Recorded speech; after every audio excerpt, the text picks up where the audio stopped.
எடுத்துக்கலாம். இந்த மாதம் ஆண்டவர் நமக்கு தருகிற வார்த்தை உபாகமம் 14ஆம் அதிகாரம் 29வது வசனம். உபாகமம் 14ஆம் அதிகாரம் 29வது வசனம். லேவியனுக்கு உம்மோடே பங்கும். யாருக்கெல்லாம் ஆண்டவர் பொருளாதார ரீதியாக என்னை ஆசீர்வதிக்க விரும்பணும்னு நினைக்கிறீங்க? வீண் செலவுகள் இல்லாமல் என்னை ஆண்டவர் நிறைவாக பொருளாதாரத்தில் ஆசீர்வதிக்கணும் எல்லாருக்குமே. கர்த்தர் அதுக்கு வைத்திருக்கிற ஃபார்முலாவை இன்னைக்கு நான் உங்களுக்கு சொல்லியே கொடுத்துட்றேன்.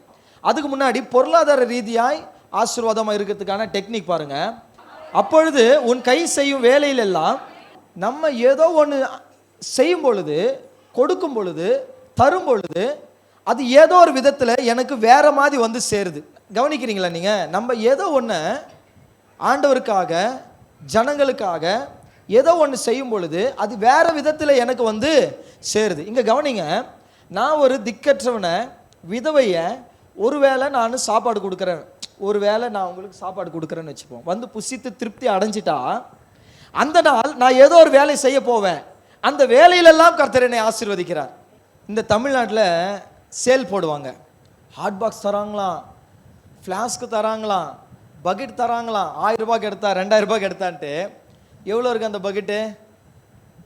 100 ரூபா கூட இருக்காதுமா. 10 ரூபா சாமான் கடையில் போட்டிங்கன்னா 20 ரூபா 30 ரூபா இருக்கும். அந்த 20 ரூபா 30 ரூபா பக்கெட்டுக்கு ஆசை. இப்போ ஏதோ ஒன்று நம்ம இலவசமாக தராங்கன்றதுனால நம்ம நிறைய செலவு பண்ணுறோம். இங்கே நாம் எதுவுமே பண்ண வேண்டியதில்லை.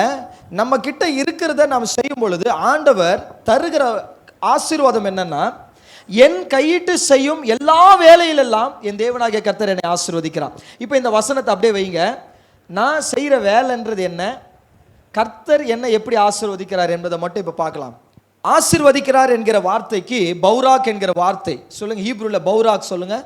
பௌராக்னா அப்படின்னா என்ன அர்த்தம்னா, பிளஸ் ஒன் செல்ஃப். அதாவது இது தருவேன் அது தருவேன் இல்லை, ஒரு மனுஷன் நல்லா வாழ்றதுக்கு என்ன வேணுமோ அதை எல்லாம் தருவேன்.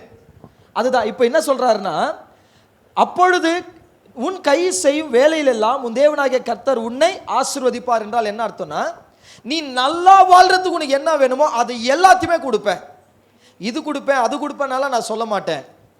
உங்ககிட்ட இருந்து ஒன்று ஆண்டவருடைய நாமத்தின் மகிமைக்காக போச்சுன்னா அதுக்கப்புறம் அது உனக்கு திருப்பி எப்படி வரும்னா, உனக்கு என்னெல்லாம் வேணுமோ நல்லா வாழ்றதுக்கு அதை எல்லாவற்றையும் கொடுப்பேன் என்பது தான் இங்கே சொல்லப்படுகிற ஆசீர்வாதம். To plus one self. ஒருத்தன் வாழ்க்கை எப்படி இருக்கணுமோ அப்படி தேவன் வைப்பாராம். ரெண்டாவது சொல்ற பௌராக் என்றால் டு பி பிரைஸ் அப்படின்னு அர்த்தம். டு பி பிரைஸ் அப்படின்னா என்ன அர்த்தம்னா, ஒருவன் நல்ல பேரோடும் புகழோடும் கனத்தோடும் மதிப்போடும் மரியாதையோடும் எப்படி வாழணுமோ அப்படி வைப்பேன் என்று சொல்றார். பௌராக் என்ற வார்த்தைக்கு 2 அர்த்தம். ஒன்று வந்து ஒருத்தன் நல்லா வாழ்றதுக்கு என்ன வேணுமோ அதை எல்லாத்தையும் கொடுப்பேன். ரெண்டாவது என்ன அர்த்தம்னா, ஒருத்தன் கனத்தோடும் மதிப்போடும் புகழ்ச்சியோடும் பெயரோடும் நான் என்ன பண்ணுவேன், அவங்கள வைப்பேன். சரி, எப்போ வைக்கிறாருங்க? என் வாழ்க்கையை முழுமையாய் நான் நல்லா வாழ்றதுக்கு எப்போ எனக்கு ஆண்டவர் ஆசீர்வதிக்கிறாரு? எப்போ என்னை பேரோடு புகழோடு கனத்தோடு மதிப்போடு மரியாதையோடு வைக்கிறாரு? எங்க? எதுல? வேலையில். வேலை என்கிற வார்த்தை அங்கே மஹசே அப்படிங்கிற வார்த்தை பயன்படுத்துகிறாங்க. மஹசே அப்படின்னா இப்போ பாருங்க, என் கை செய்யும் வேலையில் தான் என்னை ஆசீர்வதிக்க போகிறார். அப்போ நான் ஏதோ ஒன்று செய்கிறேன் வேலை. அது என்ன வேலைன்னா, மஹசே அப்படின்னா என்ன அர்த்தம்னா, நான் செய்கிற செயல். இன்னைக்கு நான் ஏதோ ஒரு வேலை செஞ்சுட்டு இருக்கிறேன், அந்த வேலையை ஆசீர்வதிக்கிறார். ரெண்டாவது, நான் செய்ய நினைக்கும் காரியம். மஹசே அப்படின்றா, நீ ஏதோ ஒன்று செய்ய நினைக்கிறல்ல, ஒரு இடம் வாங்குறதோ, ஒரு வீடு கட்டுறதோ, உன் பிள்ளைங்களுக்கு திருமணம் பண்ணுறதோ, அல்லது இந்த இடத்துல படிக்க வைக்கணும்னு நினைக்கிறதோ, அல்லது இந்த கடனை அடைக்கணும்னு நினைக்கிறதோ, ஏதோ ஒன்று நினைக்கிறீங்க, இதை செஞ்சிடணும் இந்த வருஷம் நினைக்கிறீங்களே. நீங்கள் செய்கிற காரியத்தை மட்டுமல்ல, நீ செய்ய நினைக்கிற காரியத்தை கூட கர்த்தர் ஆசீர்வதிக்கிறாராம். மஹசே அப்படிங்கிற வார்த்தைக்கு அர்த்தமே, நீ செய்கிற காரியம் மட்டுமல்ல, நீ செய்ய நினைக்கிற காரியங்களையும் தேவன் ஆசீர்வதிக்கிறாராம். இதுதான் நமக்கு பெரிய ஆசீர்வாதமே. நான் இந்த வருஷத்தில் நான் ஏதோ ஒன்று நினைக்கிறேன்னு வைங்களேன், அதையும் என் தேவன் ஆசீர்வதிக்கிறார். தேவன் நாம் செய்கிற காரியத்தை மட்டுமல்ல, நாம் செய்ய நினைக்கிற காரியங்களையும் ஆசீர்வதிக்கிறார். அல்லேலூயா. அது மட்டுமல்ல, 3வது உழைப்பு. இன்னைக்கு உழைப்பாளர் தினம் என்பதனால நீங்கள் கைட்டு செய் காரியத்தை குறித்து தான் பார்க்கணும். அதனால தான் இந்த வாக்கு தத்தத்தை ஆண்டவர் எனக்கு கொடுத்தார். நீங்கள் கையிட்டு செய்யும் காரியம். நிறைய உழைக்கிறோம், நிறைய வேலை செய்கிறோம், நிறைய கஷ்டப்படுறோம், நிறைய ஓடுறோம்.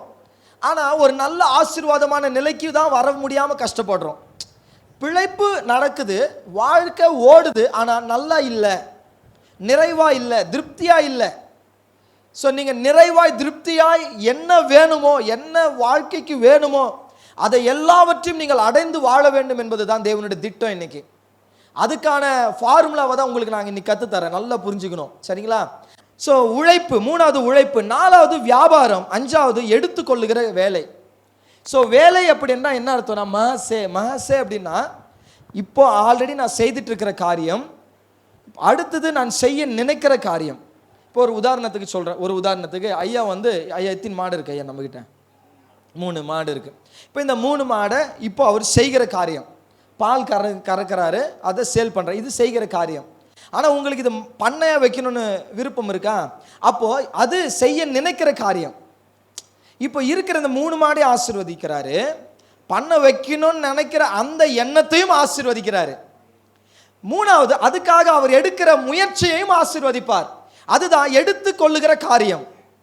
இப்போ நினச்சிக்கிட்டே இருக்கிறோம்ல, ஆனால் நம்ம நினச்சிக்கிட்டே இருக்க வேண்டிய அவசியமே இல்லை. நீங்கள் தைரியமாக இறங்கி அதுக்காக பிரயாசப்படலாம், ஏன்னா கர்த்தர் அதை ஆசீர்வதிப்பார். நீங்கள் நினைக்கிற காரியத்தை ஆசீர்வதிக்கிறவர் செய்யணும்னு செயல்படுகிற காரியத்தில் தடைகளை தருவாரா? தைரியமாக செய்யலாம், ஏன்னா நீங்கள் எடுத்துக்கொள்ளுகிற காரியத்தையும் தேவன் ஆசீர்வதிப்பார். அடுத்தது உழைப்பு. நீங்கள் உழைக்க தானே போறீங்க, ஆண்டவர் சொல்றாரு, உண்மை உத்தமமான ஊழியக்காரனே. அப்படின்னா என்ன அர்த்தம்? உழைக்கிறவனே, வாருங்கள் பிதாவினால் உங்களுக்கு உண்டான ஆசீர்வாதத்தை சுதந்தரித்துக் கொள்ளுங்க. அப்போ உழைக்கிறவர்களை தேவன் ஆசீர்வதிக்கிறார். தன் வேலையில ஜாக்கிரதை உள்ளவனை கண்டால் அவன் நீசனுக்கு முன்பாக நில்லாமல் ராஜாக்களுக்கு முன்னாடி நிற்பாங்களாம். தன் வேலையில ஜாக்கிரதை என்ன அர்த்தம் தெரியுமா? ஜாக்கிரதை என்கிற வார்த்தைக்கு ஹீப்ருல என்ன அர்த்தம்னா, யார் ஒருத்தர் கடினமாய் உழைக்கிறார்களோ அவர்களை தேவன் ராஜாக்களுக்கு முன்னாடி தான் நிறுத்துவார். ஹல்லேலூயா, ஹல்லேலூயா. அப்போ ஆண்டவர் உங்களை நிறைவாய் பூரணமாய் ஆசீர்வதிக்க விரும்புகிறார். பெயர், புகழ், கனம், மதிப்பு, மரியாதையோடு வாழ வைக்க விரும்புகிறார். எப்படி? உங்க வேலை மூலமா. வேலைன்னா ஆல்ரெடி செய்கிற காரியம், செய்ய நினைக்கிற காரியம், செய்ய நான் எடுத்துக்கொள்ளுகிற காரியம், உழைக்கிற காரியம் எல்லாமே அந்த வேலையில தான் வருது. வியாபாரம் கூட அதில் தான் வருது. கர்த்தர் சொல்றாரு, நீ கைட்டு செய்யும் வியாபாரத்தில் எல்லாம் உன்னை ஆசீர்வதிப்பார். சரி, இப்படி தேவன் நம்மை ஆசீர்வதிக்க போகிறார். மூணாவது, எதுல? நான் கையிட்டு செய்யும் காரியத்தில் நான் செய்யணும். அது எனக்காக யாரோ ஒன்று நினைக்க கூடாது, எனக்காக யாரோ அதை எடுத்து செய்யக்கூடாது. நானே துணிஞ்சு கர்த்தர் நான் கையிட்டு செய்யும் வேலையெல்லாம் ஆசீர்வதிக்க போகிறார் என்ற விசுவாசத்தோடு நான் தான் செயல்படணும். அப்போ கவனிங்க, என் தேவன் நான் கையிட்டு செய்யும் என் வேலையிலெல்லாம் என்ன பண்ண போறாரு? எப்பொழுது? இந்த வார்த்தை தான் ரொம்ப முக்கியம். அப்பொழுது. எப்பொழுது? நான் என்கிட்ட இருக்கிறவைகளை வைத்து பிறருக்கு ஆசீர்வாதமாய் அதை பயன்படுத்தும் பொழுது தேவன் என்னை ஆசீர்வதிக்கிறார். ஹல்லேலூயா, ஹல்லேலூயா சொல்லுங்களேன். சரி, இப்போ முதல்ல என்னுடைய பொருளாதாரத்தில் நான் கட்டாயம் இப்படிப்பட்ட விதவையையோ பரதேசி யாருமே இல்லாதவர்களையோ திக்கற்றவர்களையோ என்னால் முடிந்தவரை பணம் அல்ல, புசிப்பதற்கு ஏதோ விதமான ஆகாரத்தை நான் கொடுக்கணும். ஹல்லேலூயா. அது உங்கள் வீட்டுக்கிட்ட வராங்களோ அல்லது நீங்கள் எடுத்துன்னு போய் கொடுக்குறீங்களோ ஏதோ ஒன்று, ஆனால் கட்டாயம் உங்ககிட்ட இருக்கிற பொருளாதாரத்தினால ஒரு நாளைக்கு ஒருத்தருக்காவது உங்கள் வீட்டில் செய்கிறத கூட சொல்கிறேன், மிச்சமாகி அதை எடுத்துன்னு போய் குப்பை தொட்டில் கொட்டுற அந்த பழக்கமே நம்மக்கிட்ட இருக்கக்கூடாது. குப்பை தொட்டில் கொட்டுறதுனால ஒரு ஆசீர்வாதம் இல்லை, ஆனால் அதை நீங்கள் அப்பொழுதே யாருக்காவது கொடுத்து அவர்கள் பசி ஆற்றும் பொழுது ஆசீர்வாதம் இருக்கு. அதுதான் உன் கையிட்டு செய்யும் வேலையிலெல்லாம் உன்னை கர்த்தர் ஆசீர்வதிக்கிறது. உங்களுக்கு ஒரு தேவை வரும் பொழுது இவையை கர்த்தர் நினைத்தருளுவார். அதுதான் ரொம்ப முக்கியம். ஆண்டவர் நியாய தீர்ப்பு நாளில் எல்லாத்தையும் கணக்கு பார்க்குறாரு. அதில் இன்னொரு கணக்கு பார்த்தார். என்ன சொல்லுங்க? 2 கூட்டத்தை பிரிச்சாரு. ஒன்று செம்மறியாடு, ஒன்று வெள்ளாடு. ஜனத்தை வலது பக்கத்தில் இருக்கிறவங்களை பார்த்து சொன்னார், வாருங்கள் என் பிதாவினால் ஆசீர்வதிக்கப்பட்டவர்களே. பிதாவினால் ஆசீர்வதிக்கப்பட்டவங்களா இந்த பக்கம் நிற்கிறவங்க? அப்போ அவங்க கேட்குறாங்க, எப்படி நான் ஆசீர்வதிக்கப்பட்டவங்க? அப்போ அவர் சொல்கிறாரு, நான் பசியாக இருந்தேன், எனக்கு ஆகாரம் கொடுத்தீங்க. நான் வஸ்திரம் இல்லாத இருந்தேன், எனக்கு வஸ்திரம் கொடுத்தீங்க. நான் வியாதியாக இருந்தேன், என்னை வந்து பார்க்க வந்தீங்க. நான் சிறையிருப்பில் இருந்தேன், என்னை காப்பாற்றினீங்க. உடனே அவங்க கேட்குறாங்க, ஆண்டவரே நீங்கள் எப்போ ஆண்டவரே வஸ்திரம் இல்லாமல் இருந்தீங்க? நீங்கள் எப்போ ஆண்டவரே பசியாக இருந்தீங்க? நீங்கள் எப்போ ஆண்டவரே தாகமாக இருந்தீங்க? அப்போ ஆண்டவர் சொல்கிறாரு, இந்த சிறியவர்கள்னா அதான் இவங்க தான். இவங்களெல்லாம் மைனாரிட்டி தானே நம்ம பார்க்குறோம், கரெக்டா? அப்போ இந்த சிறியவர்களில் ஆகிய இவர்களுக்கு நீங்கள் எதை செய்தீர்களோ அதை எனக்கே செய்தீர்கள் அப்படின்றார். அப்போ நான் அவர்களுக்கு செய்கிற ஒரு செயல் என்னை பிதாவுக்கே செய்ய வைக்கக்கூடியதாக மாற்றுது. அல்லேலூயா, அல்லேலூயா. பிதாவுடைய பசியையே ஆத்துற மாதிரி இருக்கு, பிதாவுக்கே வஸ்திரம் போடுற மாதிரி இருக்கு. அப்போ ஆண்டவர் சொல்றாரு, இப்படி செய்ததினாலே வாருங்கள் என் பிதாவினால் ஆசீர்வதிக்கப்பட்டவர்களே, உலகம் உண்டானது முதற்கொண்டு இதுவரைக்கும் உங்களுக்கு கிடைக்காத ஒரு சந்தோஷமான ராஜ்யத்தில் பிரவேசிங்கன்னு சொல்றார். இப்போ கவனிங்க, சும்மாவா நமக்கு எவ்வளோ பெரிய ஆசீர்வாதம் இல்லை? அப்போ முதல்ல என் பொருளாதாரம், என் உணவு யாரோ ஒருத்தருக்கு ஆசீர்வாதமாக இருந்துச்சுன்னா, தேவையுள்ளவர்களுக்கு நம்ம என்ன பண்ணுவோம் தெரியுமா? எக்ஸ்சேஞ்ச் ஆஃபரில் தான் எதையோ கொடுப்போம். இவங்க இப்போ கொடுத்தா அவங்க நமக்கு தருவாங்க. நான் இந்த ரசம் வச்சுக்கிறேன், நீ சாம்பார் தரியா? இதனாலலாம் ஆசீர்வாதம் வராது. இப்படி கொடுத்து எக்ஸ்சேஞ்ச் ஆஃபர் பண்ணி ஆசீர்வாதத்தை வாங்க முடியாது. புரியுதுங்களா உங்களுக்கு? இப்படிப்பட்டவங்களுக்கு செய்யும் பொழுது தான் அது உங்களுக்கு ஆசீர்வாதமாக வந்து சேரும். வீட்டில் ஒரு பொருளும் மிச்சமாக இருக்கக்கூடாது. ஒரு காய்கறி கெட்டு போனால் கூட கணக்கு கொடுக்கணும். சும்மா செய்யறதில்ல, ஒன்றும் இல்லை, வாங்கிட்டு வந்து வச்சிடுறது, அப்புறம் பார்த்தா கெட்டு போயிடுது. அதை யாராவது ஒருத்தருக்காவது கொடுத்து செய்ய வச்சு சாப்பிட சொல்லுங்க. அல்லேலூயா.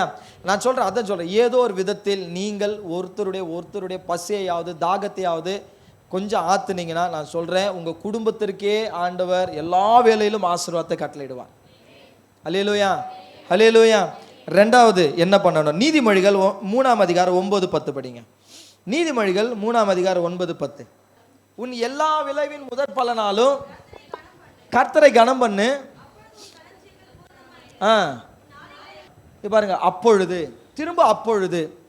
ரெண்டாவது, என்னை எப்பொழுது ஆண்டவர் பூரணமாய் ஆசீர்வதிக்கிறார், நிரம்பி வழியும்படி ஆசீர்வதிக்கிறார், புரண்டோடும்படி ஆசீர்வதிக்கிறார். எப்பொழுது?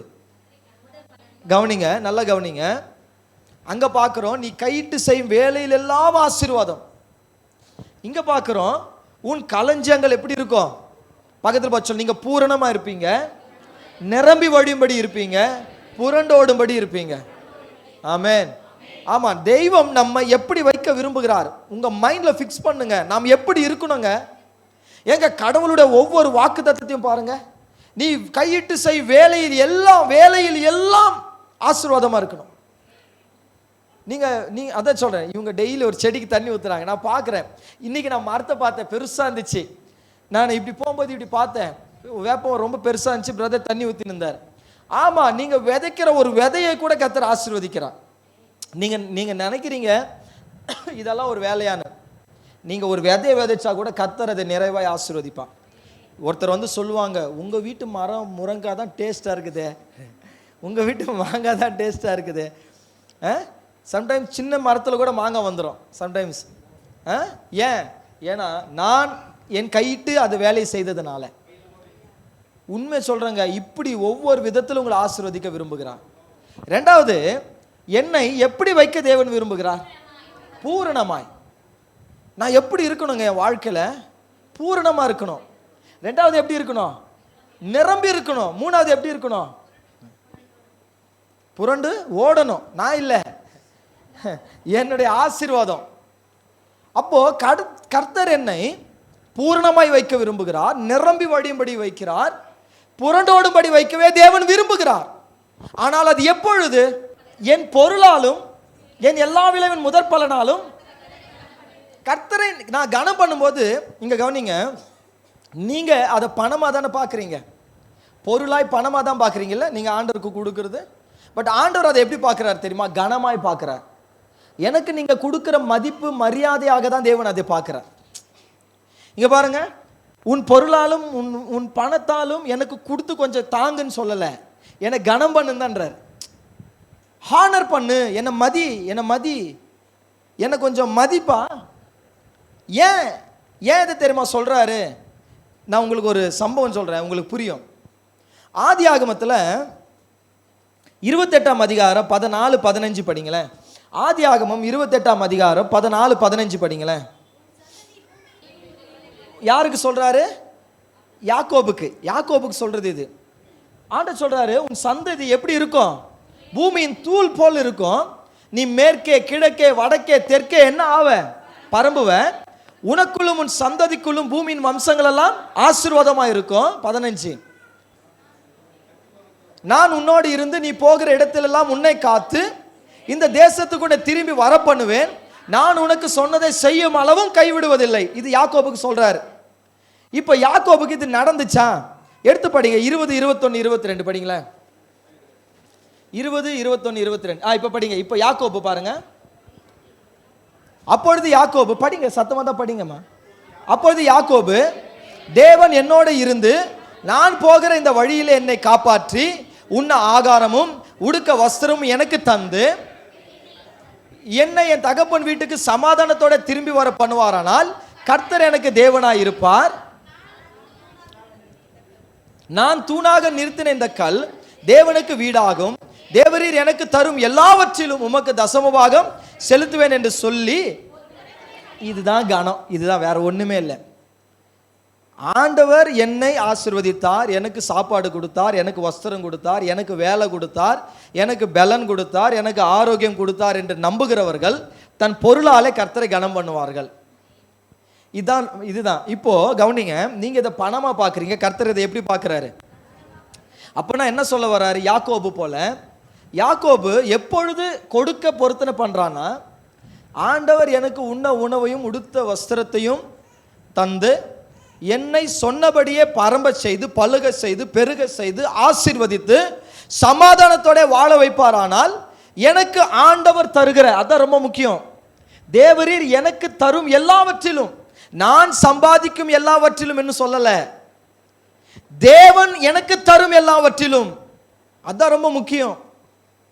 நான் சம்பாதிக்கிறேன் என்பது அல்ல, தேவன் எனக்கு தந்த ஆரோக்கியம், தேவன் எனக்கு தந்த வேலை, தேவன் எனக்கு தந்த சம்பாத்தியம், தேவன் எனக்கு தந்த ஞானம், தேவன் எனக்கு தந்த சாப்பாடு, தேவன் எனக்கு தந்த வஸ்திரம், தேவன் எனக்கு தந்த ஜீவன், தெய்வம்தான் எல்லாவற்றையும் எனக்கு கொடுத்தார். தெய்வம்தான் எல்லாவற்றையும் எனக்கு கொடுத்தார், என்னை வாழ வைக்கிறார், நான் வாழ்வதற்கு வேண்டியதை சந்திக்கிறார் என்று நம்புகிறவர்கள் கர்த்தரை தன் பொருளால் கனம் பண்ணுவார்கள். அப்ப ஆண்டவர் நீங்கள் செலுத்துகிறதுனால நீங்கள் கொடுக்கிற காரியத்தை எப்படி பார்க்கிறார் என்றால், இவர்கள் நம்புகிறார்கள், ஆம் நான் தான் அவர்களுக்கு எல்லாவற்றையும் தருகிறேன், வாழ வைக்கிறேன், உண்ண உணவு உடுத்த உடை இருக்க இடம் வேலை வாய்ப்பு ஆசீர்வாதம் ஆரோக்கியத்தை நான் தான் கொடுத்து அவர்களை வாழ வைக்கிறேன் என்று அவர்கள் நம்பி என்னை கனம் பண்ணுகிறார்கள் என்று ஆண்டவர் அதை கனமாக தான் பார்க்கிறார். இப்ப புரியுதா? நம்ம ஆண்டவருக்கு செலுத்துகிறதை இதில் யாரெல்லாம் ரொம்ப மனசில் ரொம்ப குழப்பம் அடைகிறார்களோ அவர்கள் வேற எந்த விதத்திலும் கர்த்தரை கனம் பண்ணினாலும் அதை கர்த்தர் கனமாய் பார்க்கிறது இல்லை.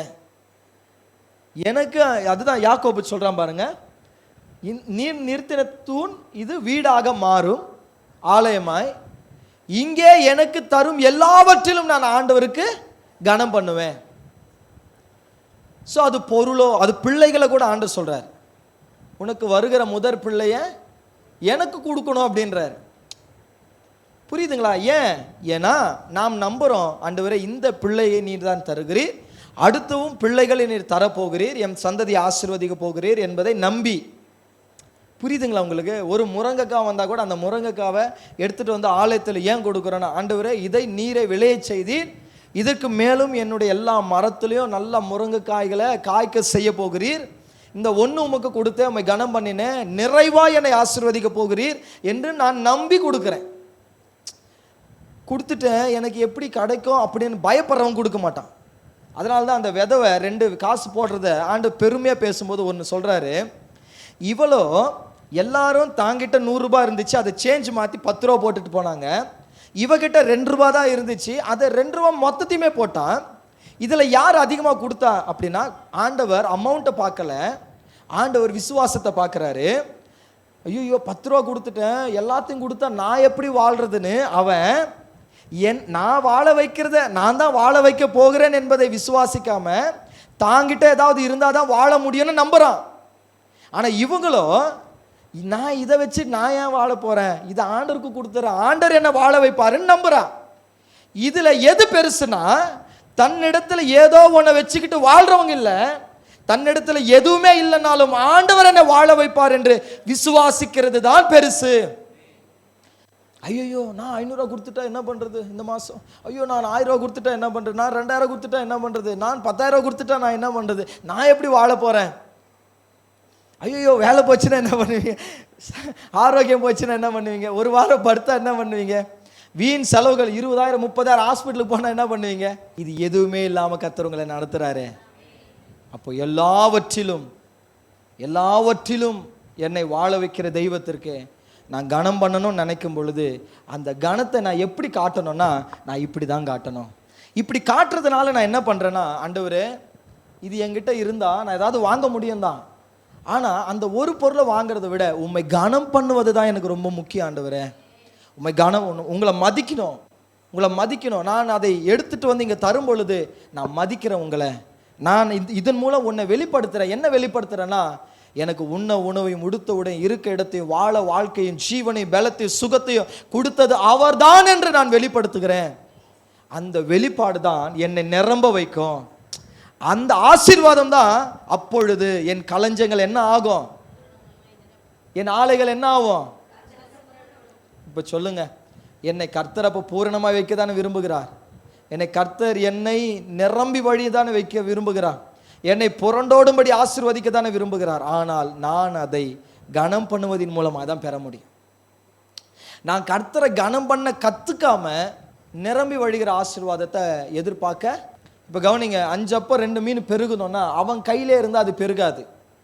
அது யார் கைக்கு வரணும், பெருக பண்ணுகிறவருடைய கைக்கு வரும் பொழுது தான் அது எல்லாருக்கும் ஆசீர்வாதமாய் மாறும். ஹல்லேலூயா. அப்போ நான் 2வது என்ன செய்யணும்னா, இதை முதல்ல நான் திக்கற்ற பரதேசிகளை பார்க்கிறேன், அவர்களுக்கு உணவாக என்னோட ஆசீர்வாதத்தை கொடுக்கணும். முதல்ல அதுதான் ரொம்ப முக்கியம்.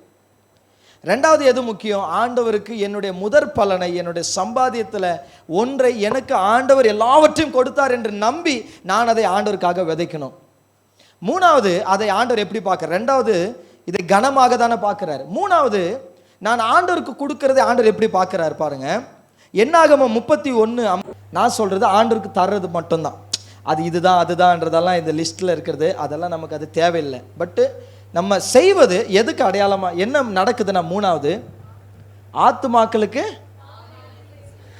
ஆத்மாவுக்கு பாவ நிவர்த்தி நடக்குதான். என் ஆத்மாவுக்கு என்ன நடக்குதான், பாவ நிவர்த்தி நடக்குதான். ஏன் சொல்றேன்னா கவனிச்சுக்கங்க. சில நேரம் என் சம்பாத்தியத்தில் அநியாயம் இருக்கலாம், அக்கிரமம் இருக்கலாம், தவறான காரியங்களாக இருக்கலாம், ஏமாற்றினதாக இருக்கலாம், அல்லது அநியாயமாய் வந்ததாக இருக்கலாம், ஏதோ ஒரு விதமாக இருக்கலாம். இல்லை, எப்போவுமே நம்முடைய சம்பாத்தியம் எப்போவுமே நிறைவாக இருக்காது, நன்மையாகவும் இருக்காது. சம்டைம்ஸ் எப்போவுமே ஒரு வியாபாரம்னா கூட நம்ம கட்டாயம் ஏதோ ஒரு விதத்தில் கொஞ்சம் ஏற்றி இறக்கி ஏதோ ஒன்று நடக்கும். ஆனால் நீங்கள் உடனே மனசு கஷ்டப்பட்டு ஒன்றும் பயப்பட வேண்டியதில்லை. நீங்கள் ஆண்டவருக்காக செய்கிறீங்கள, என்ன நடக்கும் பாருங்க. இப்படி நீங்கள் ஆண்டவருக்காக கனம் பண்ணுவதனாலே என்ன நடக்குது, உங்கள் ஆத்மாவுக்கு பாவ நிவர்த்தி நடக்குது. 54 படி. அந்த பொன்னை மோசேயும் ஆசாரியனாக எலியாசரும் 1000 பேருக்கு தலைவரானவர்களின் கையிலும் 100 பேருக்கு தலைவரானவர்களின் கையிலும் வாங்கி இஸ்ரவேல் புத்திரருக்கு ஞாபகக்குறியாக ஆசரிப்பு கூடாரத்திலே கர்த்தருடைய சன்னதியிலே கொண்டு வந்து வைத்தான். இப்போ அதை பார்க்கும் பொழுது அது யாருடையதோ அவர்களுடைய ஆத்மாவுக்கு பாவ நிவர்த்தி செய்யப்படும். புரியுதுங்களா உங்களுக்கு? அதை கொண்டு வந்து ஆசரிப்பு கூடாரத்தில் கர்த்தருடைய சந்நிதியிலே வச்சிடணும் முன்னாடி. இதை எதுக்காக? ஞாபக குறியாக. என்ன குறியாக? யாருடையதோ அவர்களுடைய ஞாபக குறியாய் ஆண்டவர் பார்த்து அவருடைய ஆத்துமாக்களுக்கு என்ன செய்கிறார். அப்போ நான் சொல்றேன், நீங்கள் ஆண்டவருக்காக விதைக்கிற ஒவ்வொன்றுக்குமே பலன் இருக்குன்றேன். நான் அதுக்காக சொல்ல வரேன். உங்களுக்கு புரியுதா? உங்களுக்கு ஆண்டவருடைய ஊழிய சம்பந்தப்பட்ட எந்த வேலைக்கும் சொல்றேன், அதுக்கு ஒரு பலன் இருக்கு. ஒன்று நான் கனம் பண்றேன், ரெண்டாவது, இப்போ அப்படி கனம் பண்ணுறதுனால நான் தான் பூரணமாக போகிறேன், நான் தான் நிரம்பி வழிய போகிறேன், நான் தான் புரண்ட உடம்படியான ஆசீர்வாதத்தை சுதந்திரிக்க போகிறேன். அடுத்து என் ஆத்மா பாவம் தான் நிவர்த்தி ஆகப்பட போகுது. ஏன்? யாருடைய ஆத்மாவோட பாவம்? என்னுடைய ஆத்மாவின் பாவம் தான் நிவர்த்தி ஆக போகுது. நான்காவது, ஆண்டவர் கொடுக்கறது எப்படி பார்க்குறாரு பாருங்க. ஆகாய் 1:4 4-8.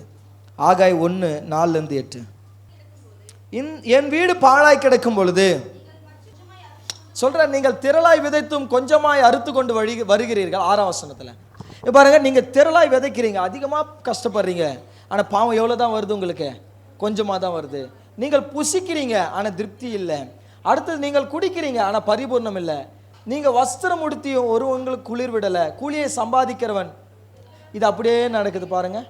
கஷ்டம் 8 மணி நேரம் 12 மணி நேரம் உழைச்சாலும் கொஞ்சமாக தான் கைக்கு வருது. அடுத்தது, நீங்கள் சாப்பிடணும்னு நினைக்கிறீங்க, திருப்தி இல்லை ஆனால் வாழ்க்கையில். கரெக்டா? அடுத்தது, பரிபூர்ணம் இல்லை. அடுத்தது, கூலியை சம்பாதிக்கிறேன், ஆனால் எப்படி போடுறேன்? ஓட்டப்பை இருக்கு, அப்படியே வாங்கி போட்டேன், பேண்ட் வழியாக வந்து கீழே வீழ்ந்துட்டுக்குது.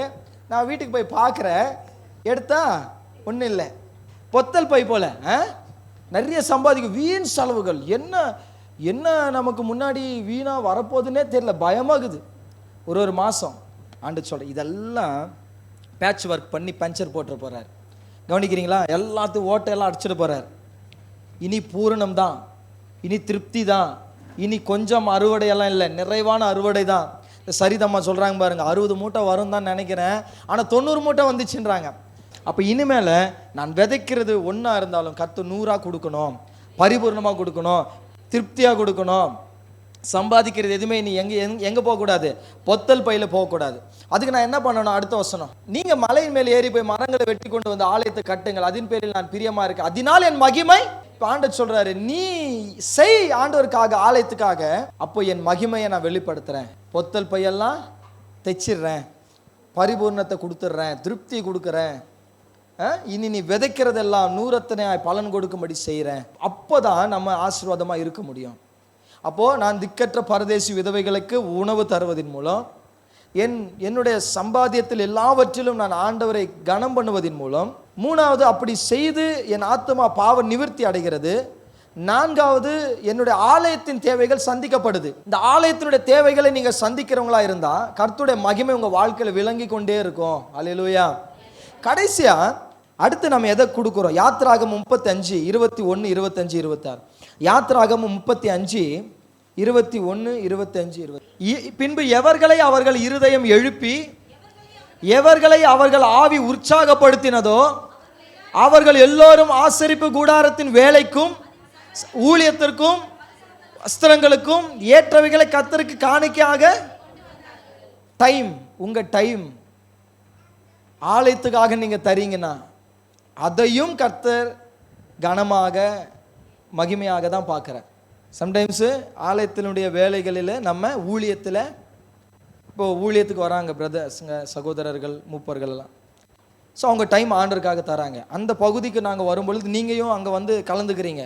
உங்களோட டைமை, உங்களோட எல்லாவற்றையும் நீங்கள் அதற்காக கொடுக்கணும். இங்கே கவனிங்க, கடவுளுடைய ஆலயத்தின் வேலைக்கும் அதன் ஊழியத்திற்கும் ஏற்றவைகளை காணிக்கையாக, நான் இங்கே சொல்கிறது என்னன்னா, ஹீப்ரூவில் டைம் தான் இருக்குது. அதுக்கு என்ன தேவையோ அந்த நேரத்தை ஆண்டவருக்காக கொடுத்தார்கள். ஹல்லேலூயா, ஹல்லேலூயா. அப்போது சபையில் நாம் ஊழியத்தின் காரியத்தை சொன்னால் அதற்காக நீங்கள் டெஸ்ட் பண்ணி பாருங்கள். ஆண்டவருடைய ஆலயத்தின் பணிகளுக்காக நான் தாராளமாக என் நேரத்தையும் பொருளாதாரத்தை கொடுக்குறீங்க, 2வது நேரத்தை கொடுக்குறீங்க, கர்த்தர் நிச்சயமாய் அதை ஆசீர்வாதமாய் மாற்ற போகிறார். ஹல்லேலூயா. அடுத்து அந்த வசனம் 25 26 படிங்க. 25. ஞான இருதயமுள்ள ஸ்திரீகள் எல்லோரும் தங்கள் கைகளினால் தாங்கள் நூற்ற நீல நூலையும் ரத்தாம்பர நூலையும் சிவப்பு நூலையும் மெல்லிய பஞ்சு நூலையும் கொண்டு வந்தார்கள். அவங்க ஆலயத்துக்கு என்ன வேணுமோ டைம் ஸ்பெண்ட் பண்ணி அதை செஞ்சு எடுத்துன்னு வந்து ஆலயத்துக்கு. அப்போனா அவங்க, அதுதான் சொல்கிறேன், அவங்க எதை செய்தாங்க? டைம் கொடுத்தாங்க. கரெக்டா? அப்போ அவங்க டைமை ஆண்டவருக்காக ஸ்பெண்ட் பண்ணுறாங்க. ஸோ நீங்கள் ஆண்டோடைய பணிக்காக, சபைக்காக, ஊழியத்துக்காக உங்கள் டைம் ஸ்பெண்ட் பண்ணுறதை கூட ஆண்டவர் காணிக்கையாக தான் எடுத்துக்கிறார். அல்லேலூயா. சும்மா இல்லை, அதுக்கும் ஒரு பலன் இருக்குல்ல, அதை திருப்பி உங்களுக்கே கொடுத்துட்றார். ஸோ அடுத்த வசனம் படிப்பா. எந்த ஸ்திரீகளுடைய இருதயம் ஞான எழுப்புதல் அடைந்ததோ அவர்கள் எல்லோரும் வெள்ளாட்டு மயிரை திரித்தார்கள். சும்மா எல்லாருமே இல்லை, யாருடைய இருதயத்தில் ஒரு வைராக்கி இருந்துச்சோ, கர்த்தரனை ஆசீர்வதிக்கணுன்ற வாஞ்சை இருந்துச்சோ, யாருடைய இருதயத்தில் ஆவியானுடைய வழிநடத்துதல் இருந்துச்சோ, அவங்க தான் அவங்க நேரத்தை ஆண்டவருடைய பணிக்காக, ஊழியத்துக்காக, சபைக்காக கொடுப்பாங்க. அப்படி கொடுக்கலனாலே கண்டுபிடிச்சலாம் இவங்களுடைய இருதயத்தில் ஆவியானவருடைய அசைவாடுதல் இல்லை அப்படின்னு. அப்போ ஆவியானுடைய அசைவாடுதல் இருக்கிறவங்க சும்மா இருக்க மாட்டாங்க. அசைவாடுதல் இல்லாதவங்க வாரம் ஆராதனையில் வந்து கலந்துப்பாங்க. மற்ற எந்த சபையினுடைய காரியத்திலும் ஒரு தாகமே இருக்காது. ஆனால் ஆவியானுடைய வழிநடத்துதல் இருக்கிறவர்கள் சும்மா இருக்க மாட்டாங்க. அவங்க எல்லாவற்றிலும் பங்கெடுத்து அதை முன்னின்று நடத்துவாங்க. இதையும் ஆண்டவர் காணிக்கையாக தான் பார்க்கிறார். ஆமென். இதுக்கு ஒரு பலன் இருக்கணும்ல. ஏற்கனவே நிறைய பலன் பார்த்துட்டோம். இப்போ 2 ஆசீர்வாதத்தை பார்த்து முடிச்சிடலாம். 2 கொரிந்தியர் 9ஆம் அதிகாரம் 8-10 படிங்க. 6ஆம் வசனம் படிக்கிறீங்களா? 2 கொரிந்தியர் 9:6. பின்னும் நான் சொல்லுகிறது என்னவெனில், இப்போ நான் சொன்னேன் இல்லையா, திக்கற்றவர்களுக்கும் ஆண்டோடைய ஆலயத்திற்கும் பாவர் நிவர்த்திக்காகவும் அடுத்தது வந்து டைமையும் நீங்கள் ஆண்டவருக்காக சிறுகல்ல பெருக விதைங்க. ஏன்னு சொன்னால், நீங்கள் சிறுக விதைத்தா, ஒரு மாங்காய் விதையை போட்டேன்னா நான் ஒரு மாங்காய் மரத்தை தான் பார்க்கணும். ஆனால் நான் ஒரு 10 விதைகளை கொண்டு போய் விதைச்சா நான் 10 விதைகளை மரங்களை பார்க்கலாம். கர்த்தர் சொல்கிறாரு, இதையெல்லாம் விதையாக ஆண்டவர் பார்க்குறாரு. ஸோ நல்லா கவனிச்சுக்கோங்க, விதை என்பதே முளைக்கக்கூடிய ஒன்று தான். ஸோ நீங்கள் திக்கற்றவர்களை, விதவைகளை, பரதேசிகளை உணவினால் ஆசீர்வதிப்பதினால் அது ஒரு விதையாக விதைக்கிறீங்க அவங்க வயிற்றுக்கு, அது உங்களுக்கு ஒரு பலனாக முளைக்கும். நீங்கள் உங்களுடைய எல்லாவற்றிலும் ஆண்டவரை கனம் பண்ணுறீங்க, அது உங்களுக்கு பூரணம் நிரம்பி வழிகிற புரண்டோடுகிற ஆசீர்வாதமாக முளைக்கும். நீங்கள் உங்கள் ஆசீர்வாதத்திலிருந்து ஆண்டவருக்காக விதைக்கிறீங்க, அது உங்கள் ஆத்மாவுக்கு பாவ நிவர்த்தியாக முளைக்கும். ஹல்லேலூயா, ஹல்லேலூயா.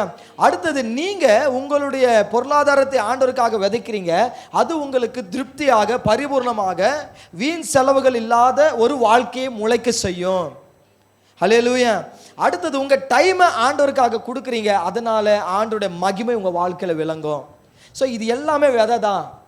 இந்த விதையை விதைச்சிக்கிறீங்க, விதைச்சிக்கிட்டே வர்றீங்க, அது நிறைய விதைங்க. ஏன்னா சிறுக விதைச்சா சிறுக தான் உங்களுக்கு வரும். பெருக விதைக்கிறவன். அடுத்த வசனம், இதை எப்படி பண்ணணும்? நீங்கள் ஆமென் என்ற உற்சாகம் தான். அப்படி ஸ்டார்ட் பண்ண உற்சாகம் நாம் சாகிற வரைக்கும் இருந்துக்கிட்டே இருக்கணும். ஏன்னா நீங்கள் விதைக்க போறீங்க, நீங்கள் அறுவடை தானே பண்ண போறீங்க. நீங்கள் ஒரு பெரிய நிலத்தை வாங்கி விதைச்சிட்டீங்க, அது முளைக்கும் என்ற நம்பிக்கையில் இருக்கிறவன் சோர்ந்தே போக மாட்டான். அது முளைக்க போதுன்றவன், ஏங்க 80,000 ரூபாயில் விதைச்சாங்க, எனக்கு 2 கோடி மகசூல் கிடைக்க போதுங்க அப்படின்னு ஒரு ரிசல்ட் கிடைக்க போகுதுன்னா, அவன் விதைச்சிட்டு பிற்பாடு உக்காந்து சோகமாக இருப்பானா? அதுதான் சொல்கிறேன், நீங்கள் விதைத்தவைகள் எல்லாம் இப்படி நான் சொன்ன மாதிரியே தேவன் முளைக்க செய்ய போகிறார் என்ற ரிசல்ட் உங்களுக்கு தெரிஞ்ச பிற்பாடு அப்படின்னீங்கன்னா ஆண்டவரும் அப்படின்னு அமைச்சிட வேண்டியதுதான் நம்மளை. அவ்வளோதான். இனிமேட்டு இப்படின்றதெல்லாம் இருக்கவே கூடாது. ஒரே முடிவு தான். ஆண்டவரே, நான் கற்றுக்கிட்ட ஆண்டவரே, நான் இனி விதைக்க கற்றுக்கிறேன். என் நேரத்தை, என்னோட உழைப்பை, என் பிரயாசத்தை, என் பொருளாதாரத்தை நான் உமக்காக விதைத்து என் ஆத்மா பாவ நிவர்த்திக்காகவும் உம்மை கனம் பண்ணி என்னோட வாழ்க்கையின் பூரணத்துக்காகவும் நான் என்ன பண்ணுறேன்? விதைக்க போகிறேன். அப்போது எப்படி செய்யக்கூடாது? व्यसனமாய். அப்போ எப்படி செய்யணும்? व्यसனமாய். அடுத்தது கட்டாயமாகவும் வேண்டாம், தன் மனதில் ஞாபகத்தபடியே உற்சாகமாய். தேவன் எப்படி இருக்கிறார்? இப்படி செய்வதனால என்ன நடக்குது? 8-10 படிங்க. நீங்கள் எல்லாவற்றிலும் எப்பொழுதும் சம்பூர்ணம் உள்ளவர்களாக மாறிடுறீங்க. அவ்வளோதாங்க விஷயம். ரொம்ப முக்கியம். உங்கள் ஆத்மாக்கள் தான் ரொம்ப முக்கியம். கடவுள் அங்கே அவங்க ஆத்மாவை எப்படி நடத்தணும்னா ஊழியக்காரர் என்கிட்ட கேட்க போகிறார். அப்போ எனக்கு எது ரொம்ப முக்கியம்? உங்களுடைய ஆத்மாக்கள் தான் ரொம்ப முக்கியம். ஸோ நீங்கள் ஆண்டவருக்காக செய்வது எப்படி இருக்கணும்? கட்டாயமாய், விசனமாய் வேண்டாம். திக்கற்றவங்களை பார்க்கும் பொழுது ஏதோ கட்டாயமான மனநிலையோடு வேண்டாம். உற்சாகமாக ஏதாவது செய்யுங்க. ஆண்டவருக்காக சம்பாதியம் வந்த உடனே எடுத்து வைக்கும் பொழுது கட்டாயம் விசனம் வேண்டாம், உற்சாகமாக செய்யுங்க. ஏன்னா அது உங்களை தான் பூரணமாக்க போகுது, அது உங்களை தான் நிரம்பி வழிய வைக்க போகுது, அது உங்களை தான் புரண்டோடும்படி ஆசீர்வதிக்க போகுது, அது உங்கள் ஆத்மாக்கு தான் பாவ நிவர்த்தியாக மாற போகுது, அது உங்கள் பொத்தல் பையை தான் அடைக்க போகுது, அது உங்களுக்கு தான் பரிபூரணத்தை கொடுக்க போகுது, திருப்தியை கொடுக்க போகுது. அந்த நேரத்தை ஆண்டவருக்கு தருவதின் மூலம் உங்கள் வாழ்க்கையில் தான் ஆண்டோட மகிமை வெளிப்பட போகுது. ஹல்லேலூயா. அப்போ அதை உற்சாகமாய் செய்யுங்க, உற்சாகமாக பயங்கர என்கரேஜா. ஒரு கிறிஸ்மஸ் மாதிரி இருக்கணும். இந்த 5 காரியத்தை நான் சொன்னதை செய்கிறவங்க கிறிஸ்மஸ் மனநிலையோடு செய்யணும், நியூ இயர் மனநிலையோடு செய்யணும், ஒரு செலிப்ரேஷன் மனநிலையோடு தான் இதை செய்யணுமே. புரியுதா நான் என்ன சொல்ல வரேன்னு? அப்போ பாருங்க, உங்களுக்கு சம்பூர்ணம் ஆண்டவர் என்ன பண்ணுவார்? கொடுப்பார். 10ஆம் வசனம், விதைக்கிறவனுக்கு விதையும் புசிக்கிறதற்கு. இப்போ திரும்பவும் ஆண்டவர் உங்களுக்கு விதைக்கிறதுக்கு விதையை, பொருளாதாரத்தை, நேரத்தை திரும்ப ஆண்டவரே உங்களுக்கு தருவார். இப்படி போயிடுச்சு ஆண்டவரே, இப்படி போயிடுச்சே, ஐயோ போயிடுச்சே, இல்லை இல்லை இல்லை இல்லை, கவனிங்க, இப்படி போன மாதிரி இருக்கும். ஆனால் திரும்ப விதை யார் தான் கொடுக்குறா? ஐயோ இன்னைக்கு இந்த அம்மாவுக்கு 100 ரூபா சாப்பாடு வாங்கி கொடுத்துட்டு 50 ரூபா சாப்பாடு வாங்கி கொடுத்து போயிடுச்சு ஆண்டவர் 50 ரூபாய். திருப்பி விதைக்கிறதுக்கான அந்த காசை ஆண்டவரே கொடுப்பாரு. நீங்கள் நினைக்கிறீங்க உங்ககிட்ட இருந்து போச்சுன்னா, அவர் கொடுத்து உங்களை கொடுக்க வைக்கிறாரு. விதைக்கிறதுக்கான விதை ஆண்டவரே கொடுக்குறாரு. நீங்கள் எடுத்து வைக்கிற தசம்பாகம் எப்படி வருது? வேலை, சம்பாத்தியம், ஆரோக்கியம், உழைப்பின் மூலம் தானே. இந்த 4 ஆண்டவர் தானே கொடுக்குறாரு. அதுதான் விதை உங்கள் வாழ்க்கையில். அதை கொடுத்து திரும்ப ஆண்டவர் அந்த இன்னொரு மாதம் சம்பாதிக்க வைக்கிறார். புரியுதா உங்களுக்கு? இப்படி தான் சைக்கிளிங் நடந்துகிட்டே இருக்குது. ஸோ விதைக்கிறவனுக்கு விதையையும் புசிக்கிற ஆகாரத்தை அளிக்கிறவர் உங்களுக்கு விதையை அளித்து அதை பெருக பண்ணி உங்கள் நீதியின் விளைச்சலை, இது நீதியின் விளைச்சல், சரியான காரியம், இதுதான் உங்கள் லைஃப்பில் நீங்கள் செய்கிற நல்ல காரியம், இதை வர்த்திக்க செய்வார். ஆமென். கடைசியாய் பிலிப்பியர் 4ஆம் அதிகாரம் 18-19, எல்லாம் எனக்கு கிடைத்தது. இங்க பாருங்க, இப்படி செய்வதனால் எல்லாம் எனக்கு கிடைத்தது, பரிபூர்ணமும். 19ஆம் வசனம், என் தேவன் தாம் அவர்கிட்ட இருக்கிற ஐஸ்வர்யத்தின்படி என் கிட்ட இருக்கிற குறைவுகள் எல்லாம், கடைசியில் எனக்கு கிளைமேக்ஸ் என்னன்னா, என் குறைவுகள் எல்லாம் மகிமையினால் தேவன் நிறைவாக்க போகிறார். இப்போ சொல்லுங்க, நான் பொருளாதாரத்தில் எப்படி இருந்துக்கணும்ல, இருக்கணுமா வேணாமா? நான் என்ன வேலை செய்கிறேன்றதை பொறுத்தல்ல என் ஆசீர்வாதம். உண்மையை சொல்கிறேன், கூலி வேலை செய்கிறவங்க கூட ஃபைனான்ஸ் சொல்கிறவங்க இருக்கிறாங்க, கூலி வேலை செய்கிறவங்க கூட பெரிய ஆட்களாக வந்தவங்க இருக்கிறாங்க, ஜஸ்ட் பன்னீர் விற்றவங்க கூட மில்கி மிஸ்ட் கம்பெனிக்கு ஓனராக இருக்கிறாங்க, தெருவில் தள்ளு வண்டி கடை வச்சவங்க கூட பெரிய ஆளாக வந்தது இருக்கிறாங்க. அதுக்கு காரணம் அவங்களோட உண்மை, உத்தமம், உழைப்பு. அதை பார்க்கல இன்னொன்று, ஆசீர்வதிக்கிற தேவனே கூட இருக்கிறவன் இன்னும் எவ்வளோ ஆசீர்வாதமாக இருந்திருக்கணும். ஆமாவா இல்லையா? இப்போ நாம் அப்படி இருக்கணும். உங்கள் மைண்ட் இனி மாறணும். இனி பொத்தல் பை என்பது என் வாழ்க்கையிலே இல்லை, நான் சாப்பிட்டா திருப்தி அடைவேன், நான் விதைக்கிறது 1 இருந்தாலும் 100 ஆண்டவர் அதை வர்த்திக்க செய்வார் அப்படின்னு நீங்கள் என்ன பண்ணணும்? நம்பணும். கர்த்தருக்காக என் நேரத்தை கொடுக்குறேன், கர்த்தர் மகிமையாக அது திருப்பி எனக்கு தருவார். ஆண்டவருக்காக என்னிடத்தில் இருக்கிறத கொடுக்குறேன், என் ஆத்மாவை கர்த்தர் பாவ நிவர்த்தி செய்வார். நான் கர்த்தரை கனம் பண்ண போகிறேன், கர்த்தர் எனக்கு பூரணத்தையும் நிரம்பி வழிகிற நன்மையும் புரண்டோடுகிற ஆசீர்வாதத்தையும் கொடுப்பாரு அப்படின்னு நீங்கள் தான் என்ன பண்ணணும்? விசுவாசிக்கணும். நான் ஒரு திக்கற்றவனை பார்த்தா பிதாவின் சந்தோஷமே, பிதாவின் ஆசீர்வாதமே எனக்கு அந்த நாளெல்லாம் இருக்க போகுது. சும்மா செய்யலை, நீங்கள் பிதாவின் ஆசீர்வாதமே கிடைக்க போகுது அந்த நாளில். அப்போது இவ்வளோ காரியத்தையும் தேவன் தந்து உங்களுக்கு விதைக்கிறதுக்கு திருப்ப விதையையும் ஆகாரத்தையும் தந்து உங்களை சம்பூர்ணம் அடைய பண்ணி உங்கள் குறைவுகள் எல்லாம் தம் மகிமையினால் நிறைவாக்க போகிறார். அல்லேலூயா. உங்களுக்கு டைம் எதனா வேஸ்ட் ஆயிடுச்சா? இல்லை புரிஞ்சிச்சா? உங்களுக்கு பிரயோஜனமாக இருக்கா? ஆசீர்வாதமாக இருக்கா? நீங்கள் இப்படி மாறினாதான் எனக்கு ஆசீர்வாதம். நீங்கள் இதில் இருக்கிறபடி மாறிட்டாதான் உண்மையாய் ஆண்டவர் எனக்கு கொடுத்த இந்த வெளிப்பாடுகளுக்கு மதிப்பு. ஸோ இன்றைக்கி முடிவு பண்ணுங்கள், இந்த மாதத்துலேருந்து இந்த வருஷத்து முடிவில் இதே உங்கள் லைஃப்பில் ஒரு முக்கியமாக மாற்றி பாருங்கள். ஒவ்வொரு மாதம் அற்புதமாய் கர்த்தர் உங்களை நடத்துவதை நீங்கள் பார்ப்பீங்க. ஹல்லேலூயா.